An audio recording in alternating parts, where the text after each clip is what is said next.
اس کے بعد آ جائیں آگے، پیج نمبر 69 پہ آ جائیں. یہاں ہے قواعد سیکھیں.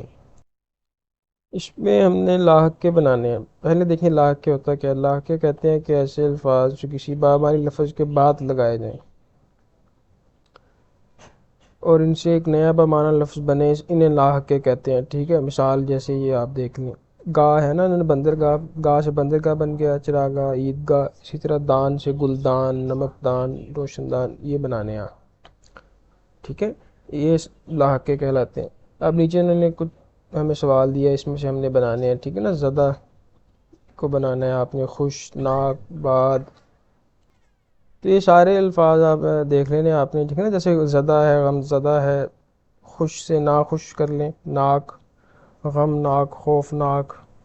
ٹھیک ہے، باد سے خوش باد، شناس فرض شناس، روشن شناس. یہ ساری جو ہے وہ پورا ہے اس میں ایک لفظ. یہ انہوں نے میرے خیال غلطی سے، ان سے جو ہے نا وہ غلطی ہو گئی ہے.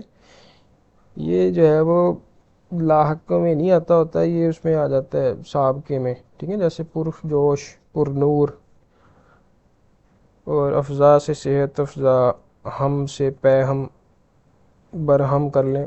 آباد سے آپ اس کے شروع میں کوئی بھی شہر کا نام لگا دیں، اسلام آباد جیسے ہمارا اپنا شہر ہارون آباد ہے. تو اس طرح یہ جو ہے وہ لاحق کے بن جائیں گے. اس کے بعد ضرب المثال ہیں. ضرب المثل بھی آپ نے سنے بھی ہوں گے اور پڑھے بھی ہوں گے بہت سی جگہوں پہ. ضرب المثل کیا ہوتا ہے کہ اصل جو چیز ہمیں سننے میں سنائی دے رہی ہے وہ اس کا معنی وہ نہیں ہوتا، معنی اس کا میننگ کچھ اور ہوتا ہے. ٹھیک ہے، نیچے میں یہ جیسے لکھا بھی ہوا ہے کہ اصل معنوں میں استعمال نہیں ہوتے بلکہ محاورات کی طرح مجازی معنوں میں استعمال ہوتے ہیں. مجازی معنی یعنی ایک اصل معنی ہوتا ہے نا جو لغت میں استعمال ہوتا ہے، یعنی ڈکشنری میں جو استعمال ہوتا ہے. ایک مجازی معنی ہوتا ہے جو ہم عام بول چال میں مراد لے رہے ہوتے ہیں. ٹھیک ہے نا، جیسے بہت آسان سی مثال یوں سمجھ لیں کہ جیسے شراب ہے. عام طور پہ شراب جو ہے وہ نشے کی چیز لوگ اس کو سمجھتے ہیں. ویسے شراب کا جو اصل معنی کیا ہوتا ہے جو ڈکشنری میں، وہ پینے کی چیز کو کہتے ہیں. تو ایسے ہی بہرحال یہ کو آپ کو میں نے حقیقی اور مجازی کی مثال بتائیے کہ اس میں کیا ہوتا ہے، یہ فرق کیا ہے.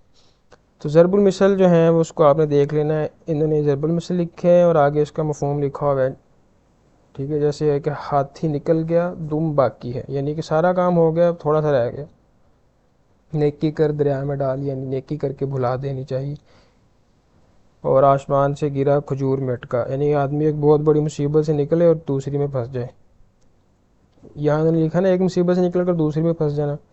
یہاں پھر یوں ہوتا ہے کہ آدمی ایک مصیبت، بڑی مصیبت سے نکلتا ہے پھر کسی چھوٹی مصیبت میں پھنس جائے. بہرحال ٹھیک ہے.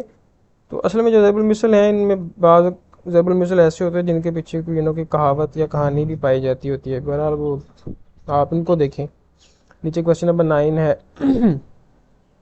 کہ دی ہوئی ضرب المثال کا مفہوم لکھیں اور انہیں جملوں میں استعمال کریں. اب یہ آپ نے، میں کو آپ کو اس کا مفہوم بتا دیتا ہوں، آپ نے اس کے جملے خود ہی بنا لینے. ٹھیک ہے، ڈوبتے کو تنکے کا سہارا. جب آپ کو مفہوم پتہ چل جائے گا تو آپ کو جملہ بنانا بہت آسان ہو جائے گا. جملے تو ویسے آپ جو ہے وہ میرا خیال ہے کئی سالوں سے بناتے آ رہے ہیں، تو کوئی مشکل نہیں ہے جملہ بنانا. ڈوبتے کو تنکے کا سہارا.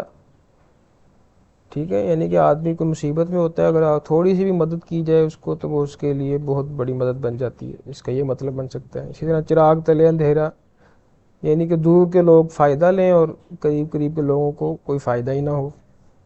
اسی طرح ایک انار 100 بیمار، یعنی کہ ایک چیز تھوڑی ہے اور اس کے جو طلبگار ہیں لینے والے ہیں وہ بہت زیادہ ہیں. آگے آم کے آم گھٹلیوں کے دام، یعنی کہ ہر طرح سے فائدہ ہونا، یعنی کہ کوئی بھی کام آپ کریں ایسا کام ہو کہ جس پہ آپ کو فائدہ ہی ہو، جس میں کوئی نقصان نہ ہو. ٹھیک ہے نا، جیسے اب چلیں اس جملے اس ضرب المثل کو میں آپ کو واضح کروں. جیسے آپ آم بھی بیچیں اور گٹھلیاں بھی بیچیں تو دو طرح سے فائدہ ہو گیا نا. بہرحال اس کا یہ مطلب بنتا ہے کہ ہر